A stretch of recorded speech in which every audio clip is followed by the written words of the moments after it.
दोस्तों नमस्कार, स्वागत है आप सभी का एजुकेशन मंत्रा में। दोस्तों विभिन्न भर्ती परीक्षाओं से संबंधित जो भी लेटेस्ट अपडेट होती है वो आप सभी को प्रोवाइड की जाती है। तो इसी क्रम में दोस्तों एक भर्ती का जो विज्ञापन है वो जारी हो चुका है और इसकी डिटेल्ड हम एनालिसिस करने वाले हैं, जिसमें आय, योग्यता, परीक्षा शुल्क, आरक्षण, छूट इत्यादि के बारे में चर्चा करेंगे।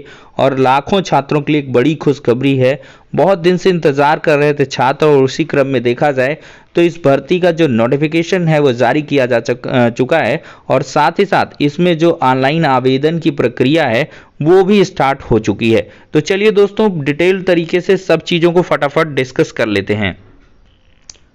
दोस्तों देखा जाए तो date of submission for online application ये 1 फरवरी 2022 से स्टार्ट है 7 मार्च 2022 तक, और लास्ट डेट और time for receipt of online application जो आवेदन प्राप्त करने की अंतिम तिथि है वो 7 मार्च है, और लास्ट डेट है ऑनलाइन फ़ी पेमेंट की 8 मार्च, और 9 मार्च को है ऑफलाइन चालान जनरेट करने की, और लास्ट डेट है payment through challan during working hours for bank, ये 10 मार्च रखी गई है।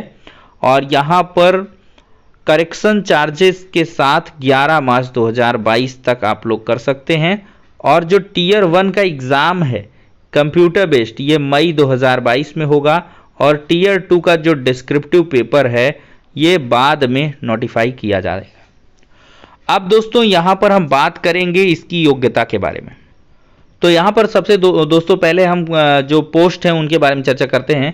पहले है lower division clerk LDC junior secretariat assistant JSA, जिसको पे लेवल 2 ये बोलते हैं, और दूसरा है पोस्टल असिस्टेंट सॉर्टिंग असिस्टेंट, और तीसरा है डाटा एंट्री ऑपरेटर डीईओ, और फिर चौथा है data entry operator grade A का।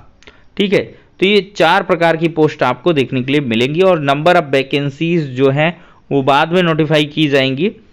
और यहाँ पर ओबीसी एससी एसटी का रिजर्वेशन बाकायदा सबको मिलेगा, उसमें कोई ऐसी दिक्कत नहीं है। नेशनैलिटी इंडियन हो, और एज लिमिट जो दोस्तों है वो 18 से 27 के बीच होनी चाहिए।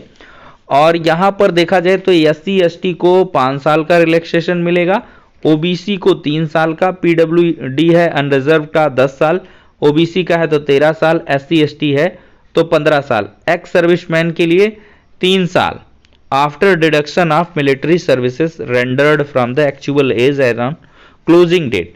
ठीक है, तो ये तमाम प्रकार की छूटें हैं, तो ये इस प्रकार की दी जाएंगी। और यहाँ पर दोस्तों देखा जाए तो यहाँ पर आपकी योग्यता जो है वो स्पेशली इंटरमीडिएट आप पास आउट होने चाहिए एसेंशियल क्वालिफिकेशन में। देख लीजिए यहाँ पर LDC JSA PA SA DEO DEOs in C and AG, इस डिपार्टमेंट को छोड़ के आप 12th स्टैंडर्ड से पास, और इस डिपार्टमेंट के लिए आपको मैथमेटिक्स का भी नॉलेज आवश्यक है। ये हो जाती हैं कुछ मैंडेटरी फील्ड। ठीक है दोस्तों, एप्लीकेशन फ़ी की मैं बात करूं तो सिर्फ 100 रुपये यहाँ पर रखी गई है। और यहाँ पर देखा जाए तो ओमिन कैंडिडेट और candidates belonging to SC ST PWD ex serviceman eligible for reservation are exempted from payment of fee, तो इनको एग्जम्प्ट किया गया है, ये किसी भी प्रकार की इनसे कोई भी फीस नहीं ली जाएगी। तो ये तमाम प्रकार की आपको दोस्तों चीज़ें देखने के लिए मिलती हैं।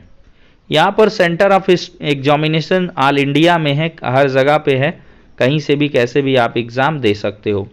और यहाँ पर सिलेक्शन प्रोसीजर की अगर मैं बात करूँ तो सबसे पहले टायर 1 होगा, और फिर इसके बाद टीयर 2 होगा, फिर इसके बाद टायर 3 होगा, जिसको स्किल टेस्ट टाइपिंग टेस्ट करोगे। और क्वेश्चन पेपर अगर हम टायर 1 के देखें तो English language basic knowledge, general intelligence, quantitative aptitude, basic arithmetic skill और जनरल अवेयरनेस, इस प्रकार के 100 क्वेश्चन आएंगे और आपको 60 मिनट दिए जाएंगे। ठीक है, और फिर इसके बाद अगर टीयर 1 को आप क्वालिफाई करोगे, नेगेटिव मार्किंग भी है 0.5 मार्क्स का। टायर 2 के लिए आपको ऐसे लिखना पड़ेगा, ऐसे राइटिंग का एग्ज़ाम होगा, यहाँ पर देख सकते हैं हिंदी और इंग्लिश दोनों मोड में आप ऐसे लिखोगे, और 100 मार्क्स का रहेगा पेन एंड पेपर मेथड का। और फिर इसके बाद ये चरण कंप्लीट करने के बाद टीयर 3 होगा, इसमें स्किल टेस्ट आपको टाइपिंग टेस्ट से गुजरना होगा। डीईओ के लिए अलग सी स्पीड है और एलडीसी वगैरह के लिए, पीए सॉर्टिंग असिस्टेंट के लिए वो अलग सी है। तो ये दोस्तों कुल मिला के सिलेक्शन प्रोसीजर रहने वाला है, और बाकी आपकी जो डिटेल्स हैं वो एज इट इज़ रहेंगी। और ये हम बात कर रहे हैं एसएससी सीएचएसएल की, ठीक है, SSC combined higher secondary level 2021 examination की। तो इसके लिए थोड़े से नोटिफिकेशन डिलेड हो गया था कोविड वगैरह के चलते, लेकिन अब ये रिज्यूम हुआ है, तो इस पर मेरे हिसाब से आप सभी को आवेदन करना चाहिए अगर अभी तक आपको कोई रोजगार नहीं मिला है। तो फिलहाल के लिए दोस्तों इस वीडियो में इतना ही, नेक्स्ट में